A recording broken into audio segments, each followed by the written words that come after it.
E. Jean Carroll's lawyer, Roberta Kaplan, submitted a letter to the judge tattling on Donald Trump for keeping posts up about the trial on his Truth Social page. And you can take a look at a couple of these exhibits. She attached them as Exhibit A. Donald Trump posted this on April 26, and he posted another one on April 26 at 9:10 a.m. So the first one was at 8:51. The second one was at 9:10. And this is still up. And that's what Miss Kaplan is so upset about. So she sent a letter in saying, Your Honor, I found something and you need to know about it. Submitted this May 7th, 2 pages, coming from her office out of New York. Says, Dear Judge Kaplan, she's, tattletaling her. We write on behalf of E. Jean Carroll to update the court about 2 statements that Trump made about this case on Truth Social in April 26, the second day of trial in this action. And we were here, we were covering that. We saw those posts, and we saw the judge scold Joe Tacopina in trial about those posts. He told him, hey, talk to your client about it. She says, Your Honor, we flagged these posts to Your Honor as soon as we learned of them back on that day, raising our concern that Trump was improperly making extrajudicial statements about inadmissible and prejudicial evidence. Your Honor, the judge acknowledged this concern, stating that Trump seemed to be basically endeavoring certainly to speak to his public, but more troublesome to the jury in this case about stuff that has no business being spoken about. Also saying, the judge said, this seems highly inappropriate. The next day, Mr. Trump's lawyer, counsel Joe Tacopina, reported that he had spoken with his client about the post. He says that he represented that the post would be taken down in short order. Footnote 1. She says, while Mr. Trump has not discussed the trial on his Truth Social account since April 26, he has spoken with reporters about the case, stating, among other things, that he planned to go back to New York and confront Carroll. He said, this woman is a disgrace. She's referencing the Politico article from May 4, 2023. She says, to be clear, we have no doubt that Mr. Tacopina spoke to his client about these posts and sincerely believed the posts would be taken down. Unfortunately, she says, the posts remain available on Truth Social as of the time of this filing. And for the reasons previously stated, we continue to object to Trump's public statements about the evidence held to be inadmissible at trial and remain concerned about the prejudice that his statements may have already caused our client, E. Jean Carroll, in these proceedings. Very sincerely, respectfully submitted, yours, Roberta A. Kaplan, lawyer for E. Jean Carroll, tattletaling on these posts still being up. And the posts still are up, and we learned that apparently Tacopina told the judge that he thought the post would be removed. So now we get confusion about the order from the judge. Did the judge just say, all right, don't post anything more? Or did the judge say, okay, take the post down? We don't know. And we don't know exactly what Joe Tacopina responded with, whether he said, yes, Your Honor, I talked to him, he won't post anymore, or yes, Your Honor, I talked to him, he'll delete the posts. But either way, Donald Trump did make additional statements about this case, and I was also surprised to hear those statements last week when he said the following when he was in Scotland. And I don't disagree with his sentiments, but he is dealing with a very agitated judge. This is what Trump said. I have to leave Ireland and I have to leave Scotland, where I have great properties. I have to leave early. I don't have to, but I choose to. Will you attend the trial, Mr. President? I'll probably attend. It's a disgrace that it's allowed to happen. It's called false accusations against a rich guy, or in my case, against a famous, rich, and political person that's leading the polls by 40 points. And I have to go back for a woman that made a false accusation about me, and I have a judge who's extremely hostile. And I'm going to go back and I'm going to confront this one. This woman is a disgrace, and it shouldn't be allowed to happen in our country. That's totally false. It was fake. She's a fake. She wrote in a book she's a Democrat. We have a rough judge. We have a judge that doesn't like me much, appointed by Bill Clinton. And he's a guy that doesn't like me much. He's, I guess, not allowing the coat that they wanted to put into evidence. Once we said, yes, put it into evidence, they said, oh, we don't want to do that. It's a disgrace, but I have to do it. That's part of life. And we didn't know whether Joe Tacopina had actually heard that when he was in court on that day. And so that's why the judge, I think, gave him until 5, because there was some question about whether Donald Trump would come back on Sunday and actually show up and attend to this trial, as he just hinted that he might do. So we get there. Now, the letter went out in addition to that video, which the plaintiff is referencing. She also submitted these two exhibits. And Exhibit A was this truth. And remember, this was posted at 8:51 in the morning, and that was before trial started, if this is on Eastern time. Trump said this: the E. Jean Carroll case, Miss Bergdorf Goodman, is a made-up scam. Her lawyer is a political operative financed by a big political donor that they said didn't exist. They want him to delete this tweet. They don't want this up there. They don't want anybody to hear about it, I guess. I don't know why. Her lawyer is a political operative financed by a big political donor that they said didn't exist. Yeah, and so remember, this is Reid Hoffman. If you want to go to the spotlightlawyer.com/Trump mind map, you can see that. We have that whole relationship detailed out now. There's good evidence of that. As you see, Reid Hoffman is this guy here, the same guy who admitted to visiting Jeffrey Epstein's island, even though he claims to care about victims of sexual abuse, still hanging around with Jeffrey Epstein after Epstein got convicted. Curious. He was the guy who, according to a letter sent by Roberta Kaplan to Alina Abba, Trump's lawyer, was financing a lot of this litigation. We know that George Conway met the plaintiff and encouraged her to litigate this and connected her with Roberta Kaplan. So everything that Trump said there is true, as far as I can tell, based on the filings in the court. But they don't want this tweet up, or this truth up. Just look at her CNN interview before and after the commercial break, like a different person. She said there was a dress using the old Monica Lewinsky stuff. Then she didn't want to produce it. The dress should be allowed to be a part of the case. This is a fraudulent and false story. It's a witch hunt. So that's the first post. Then there's another post here, Exhibit B. They also want Trump to delete this. Now, he posted this one a little bit after, right at 9:10 a.m., which is presumably after the day of trial starts that day. And I do believe this was the second day of trial after the jury was selected. So it was the first full day of actual trial, right? These were the two tweets. You see them under in day 2. And Eric Trump also made a post, but he deleted his post. So Eric Trump actually deleted that one, but Trump's are still up. In this one, he says they got caught lying. The Miss Bergdorf Goodman case, financed by a big political donor that they tried to hide. Same guy, Reid Hoffman. Does anyone believe that I would take a then almost 60-year-old woman that I didn't know from the front door of a very crowded department store, with me being very well known, to put it mildly, into a tiny dressing room and what her? She didn't scream. There's no witnesses. Nobody ever saw this. She never made a complaint. I was seen there with a woman. There'd be big press. Total scam. So he posted that at 9:10.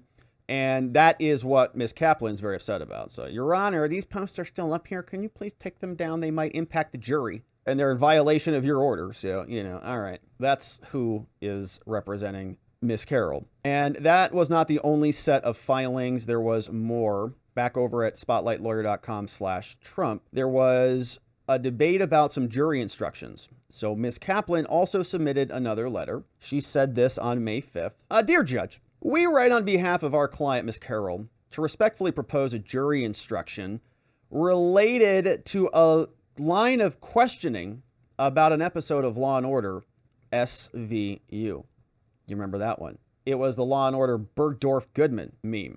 During Trump's cross-examination of Carroll, Tacopina asked several questions and introduced a single document relating to an episode of SVU. However, they say, as we'll demonstrate below, there is no evidence in the record that Trump could properly rely upon to make arguments to the jury about the existence or plot of this supposed Law and Order SVU episode. Neither the Trump or team introduced nor Carroll's testimony, neither the email Trump introduced nor Carroll's testimony provides such a basis. So they say, starting with the email, and we didn't, we can't really see these exhibits and stuff, so we're piecing this together just by the numbers and stuff. It says, starting with the email, Trump offered and the court received DXCK during a cross. That contained an email from someone named Grace Brophy to Carroll, June 23, 2019, after Carroll had publicized her account of the assault and brought her lawsuit. In the email, Brophy purported to describe a Law and Order SVU episode.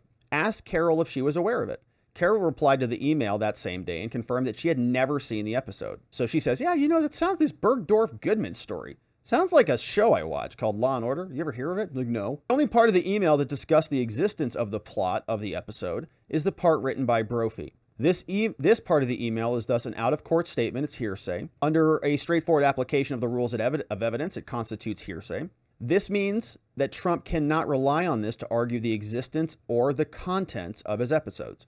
So not only anything that was within the episode, but also the episode itself. Can't mention it at all. And the jury cannot use the email for the truth of its contents. In other words, the jury cannot consider the email to be evidence of the Law and Order episode or the plot. Saying so, if they can't use the email as a basis to get it in, then they have to use her testimony. When she was questioned about the email on the stand, Carroll testified. She says, I haven't seen it and I have yet to see it. When questioned about the episode again during a redirect, Carroll reiterated that she had never seen or heard of it before she wrote her book and had no idea what actually happens in that episode of television. She said she was not making up her accusation based on a TV show. So, Your Honor, as this testimony demonstrates, Carroll has no personal knowledge about this episode. Of course, Carroll cannot testify as to the subject matter of a hearsay statement. She has no knowledge about it, so she can't testify about it. There's some rules. To be sure, Trump was entitled to ask Carroll about her knowledge about the episode,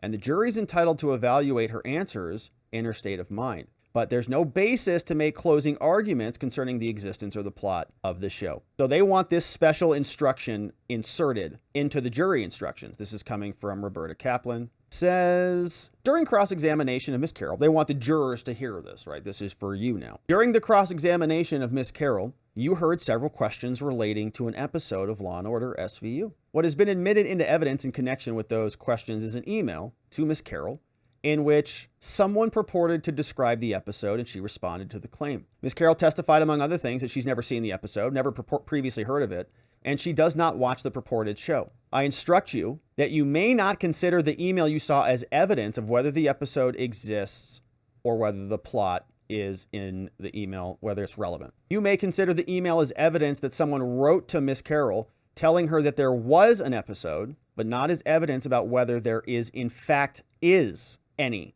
such episode. You hear these lawyers, man? You can only know that this was an email about an episode. There was such an episode in a writing, but not as evidence about the fact that there is an episode.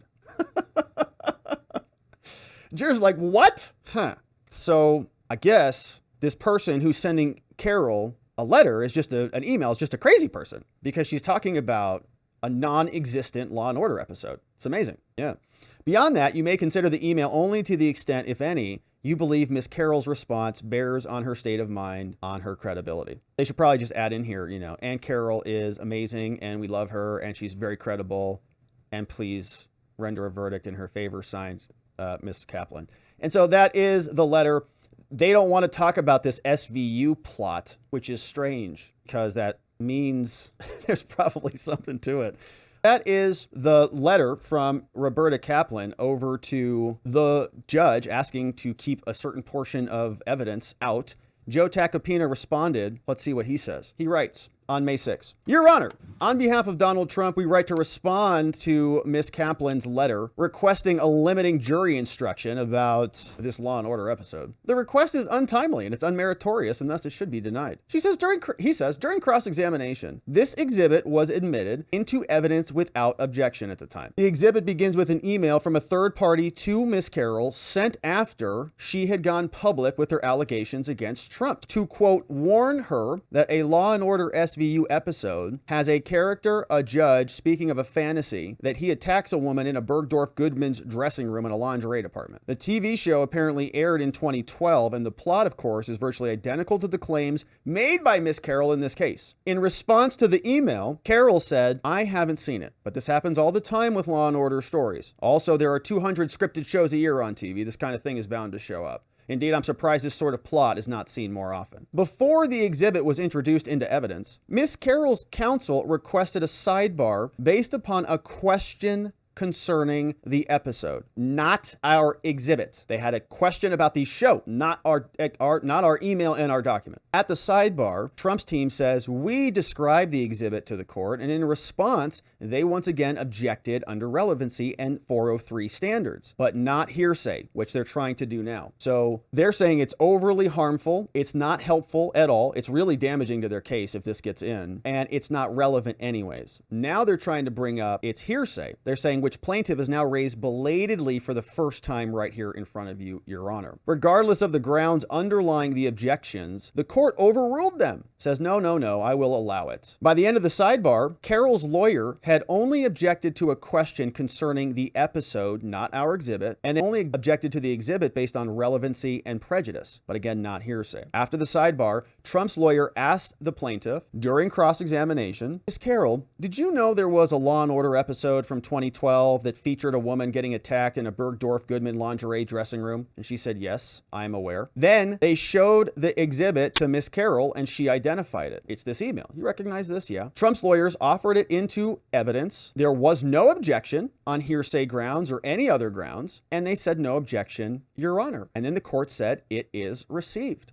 Maybe they should have objected right here. No objection. That was a bad move. Now they're trying to bring in a hearsay component to this. Trump's lawyers then published the exhibit to the jury, and they proceeded to ask Ms. Carroll about it. She went on to say, yeah, I'm a big fan of Law and Order, but not Law and Order SVU. I've watched all the other ones, but not that one, which is the most popular one, I think. She then stated that she had not seen the particular episode, but acknowledged that a frequent fantasy of television viewers is being attacked, thus explaining her comment that she was surprised that this plot is not seen more often. She also acknowledged that this plot bore, quote, an amazing coincidence. Yeah, it's weird, isn't it? And as referenced above, she confirmed that she was aware of the episode, against which plaintiff failed to make a motion to strike based upon her purported lack of personal knowledge. Yeah. Now, days later, Carroll wishes to retract her prior no objection, sorry, and her lack of a motion to strike. She wants to patch this up with a limiting instruction. She seeks to limit our closing arguments and our testimony, saying that this is inadmissible hearsay. But her failure to make a contemporaneous, at the time, objection, and instead, in fact, said no objection, waiving any objection she might have otherwise had, she cannot be now allowed to argue to limit this material. In this regard, federal rules of evidence say the following thing. With regard to another piece of evidence, Your Honor has already made clear there is a contemporaneous objection rule for a reason. The judge said this. He probably scolded the defense. He said, oh, well, you didn't object on time, so therefore you get penalized.